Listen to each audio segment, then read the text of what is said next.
अस्सलाम वालेकुम। आज की वीडियो में हम अपॉर्चुनिस्टिक माइकोसिस में से अब अभी हम कैंडिडा पढ़ेंगे। अपॉर्चुनिस्टिक माइकोसिस वाले जो फंगाई होते हैं उनका यूजली ये देखा गया है कि जिन पेशेंट्स में या जिन इंडिविजुअल्स की इम्यूनिटी कॉम्प्रोमाइज़्ड होती है, जो इनकी इम्यूनिटी सप्रेस हुई भी होती है, उनमें ज़्यादातर डिजीज़ कराते हैं।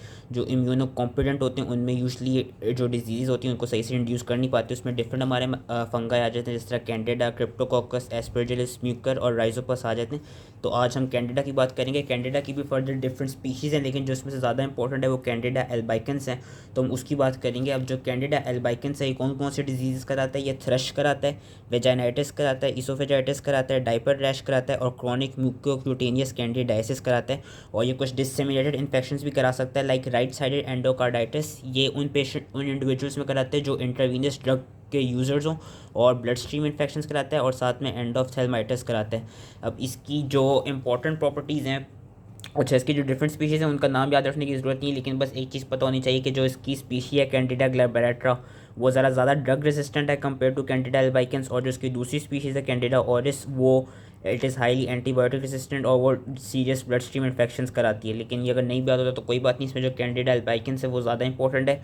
इसकी जो प्रॉपर्टीज़ हैं दीज आर ऑल्सो इंपॉर्टेंट। इसका याद रखने के जो कैंडिडा एल्बाइकन्स होता है ये ओवल शेप्ड यीस्ट होती है with a single bud, and it is part of normal flora. और ये कौन कौन सा कहाँ का नॉर्मल फ्लोरा? जो म्यूकस मेम्ब्रेन्स होती है हमारी अपर रेस्पिरेटरी ट्रैक्ट की, जीआई ट्रैक्ट की, और साथ में जो फीमेल का जेनेटल ट्रैक्ट होता है वहाँ पे ये वाला जो फंगा है ये वाला वहाँ पे एज अ नॉर्मल फ्लोरा का पार्ट होता है, तो इसलिए इन्हीं जगहों पे ज़्यादातर ये डिजीज़ कॉज कराते हैं। एंड जो इसकी यीस्ट होती है ना, इसकी यीस्ट बिल्कुल सूडो हाइफे की तरह होती है। सूडो हाइफी क्या होती है? Pseudo hyphae basically they are elongated yeast that structure that visually resemble hyphae but they are not true hyphae because they are pseudo hyphae. इसका ही मतलब है कि वो ट्रू हाइफे नहीं होती, इनकी जो फिगर है वो इस तरह होती है, ये बडिंग यीस्ट की फॉर्म में होती है, या सूडो हाइफे हमें मिलते हैं।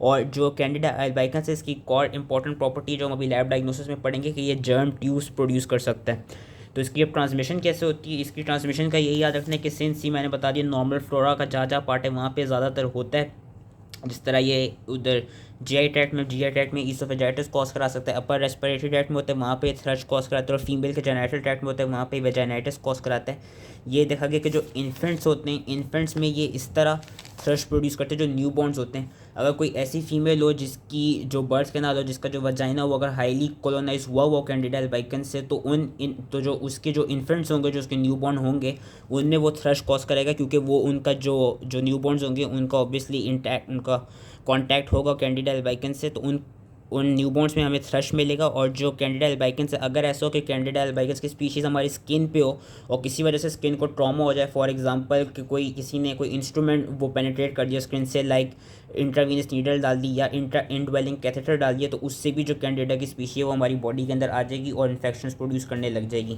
अब इसकी पैथोजेनेसिस एंड क्लिनिकल फाइंडिंग्स क्या है? इसकी पैथोजेनेसिस एंड क्लिनिकल फाइंडिंग ये है कि जो फर्स्ट लाइन ऑफ डिफेंस होता है कैंडिडा के खिलाफ वो तो हमारी इंटैक्ट स्किन और म्यूकस मेम्ब्रेन होती है।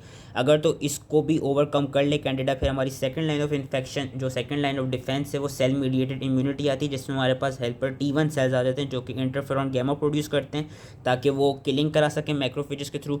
और साथ में हमारे पास न्यूट्रोफिल्स प्रोड्यूस होने लग जाते हैं जो कि अगेन जिनका काम ये होता है कि वो फेगोसाइटोसिस करते हैं। अगर तो ये सारे जो हमारे लाइन ऑफ डिफेंस के मैकेनिज्म्स हैं वो इम्पेयर्ड हो जाए तो फिर कैंडिडा हमारी बॉडी के अंदर एंटर हो जाएगा और इन्फेक्शंस प्रोड्यूस करने लग जाएगा। और वो डिफरेंट इन्फेक्शंस कौन से करा सकता है, जिस तरह उन्होंने यहाँ पे फिगर दिखाई हुई है कि अगर उसकी माउथ में ओवर ग्रोथ हो जाए कैंडिडा एल्बाइकन्स की, तो वहाँ पे वो वाइट पैचेस प्रोड्यूस करते हैं जिसको हम थ्रश कहते हैं। अगर कोई ऐसी कंडीशन हो जिसकी वजह से वेजाइना की जो पीएच है वो हाई हो जाए, फॉर एग्जांपल अगर फीमेल को डायबिटीज़ हो या प्रोलॉन्ग एंटीबायोटिक यूज़ कर रही हो, तो एंटीबायोटिक यूज़ से होगा क्या कि जो नॉर्मल फ्लोरा की लैक्टोबैसिलस स्पीशीज़ होती है ना, जिनका काम होता है पीएच को लो रखना, वो ख़त्म हो जाएंगी। और जब वो ख़त्म हो जाएंगी, पीएच कम नहीं रह पाएगा, तो उसकी वजह से होगा ये कि जो कैंडिडा की स्पीशी होगी वो वेजाइना में कॉलोनाइज कर लेगी, वहाँ पे वो वेजाइनाइटिस कॉज कराएगी, जिसकी वजह से उधर इचिंग होगी और फीमेल में वहाँ पे डिस्चार्ज प्रोड्यूस हो रहा होगा। और साथ में जो स्किन इन्वेजन होती है, it usually occurs in warm moist areas which become red and weeping.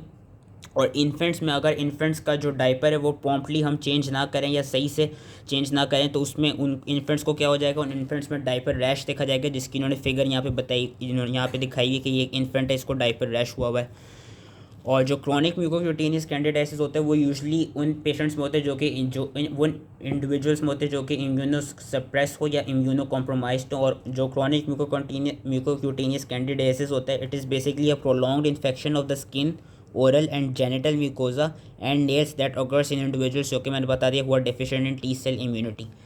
अब जो इंट्रावीनस ड्रग अब्यूज़ के यूज़र्स होते हैं और जो पेशेंट्स इनड्वेलिंग इंट्रावीनस कैथेटर्स डालते हैं, या कोई पेशेंट्स जिनमें हाइपर एलिमेंटेशन हो रही हो, हाइपर एलिमेंटेशन जिस जब आप आईवी के थ्रू न्यूट्रिएंट्स प्रोवाइड कर रहे होते हैं, तो जिससे इन चीज़ों से जब आपकी स्किन में ट्रॉमा होगा तो it will also predispose for disseminated candidiasis, specially right sided endocarditis and एंडोफ्थेल्माइटिस।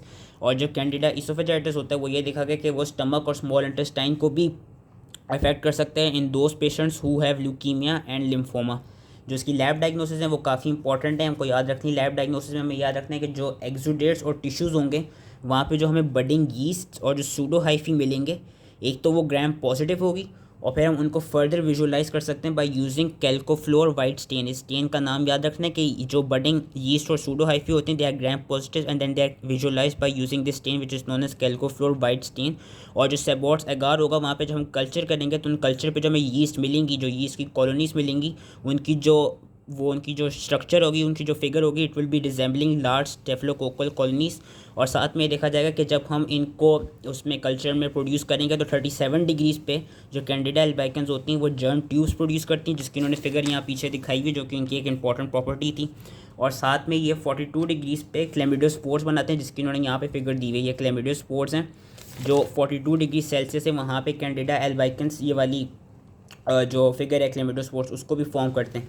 वैसे तो 20 डिग्रीज़ में फॉर्म कर रहे थे, लेकिन 42 डिग्रीज़ का यहाँ पे इसलिए जिक्र है क्योंकि जो कैंडिडा की दूसरी स्पीशी है कैंडिडा ड्यूप्लिनेसिस वो 42 डिग्रीज़ पे ग्रो नहीं कर सकती, एल्बाइकन्स ग्रो कर सकती। तो ये इनका बेसिकली डिफरेंशिएटिंग पॉइंट है कि 42 डिग्रीज़ पे हमें कैंडिडा एल्बाइकन्स मिलेंगे जो कि क्लेमिडोस्पोर्स को ग्रो कर रहे होंगे।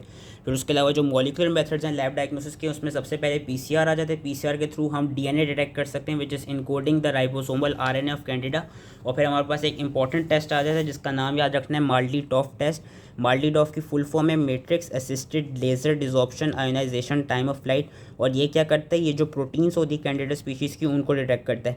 फिर जो इसकी ट्रीटमेंट एंड प्रिवेंशन है, प्रिवेंशन में पहले बता देता हूँ, प्रिवेंशन इसकी कोई इतनी खास है नहीं क्योंकि नॉर्मल फ्लोरा का पार्ट और इसके खिलाफ कोई वैक्सीन है नहीं। ट्रीटमेंट में इसकी सारी जो एंटी फंगल ड्रग्स थी उनमें मोस्ट इंपॉर्टेंट जो एंटी फंगल ड्रग्स हैं उनके जो नाम है वो याद रख लेने कि जो आपके एक्इनोकैंडिन्स होते हैं जिसमें हमारे पास कैस्पोफंगिन और माइकाफंजिन आ जाते हैं। उन दो ड्रग्स का नाम याद रख लेना, कैस्पोफंजिन एंड जो माइकाफंजिन का इधर ही कहीं पे था, कैस्पोफंजिन और माइकाफंजिन। एक तो ये दो ड्रग्स यूज़ करती हैं क्योंकि ये सबसे पहले जो फर्स्ट लाइन ट्रीटमेंट है इन्वेसिव कैंडिडाइसिस के लिए।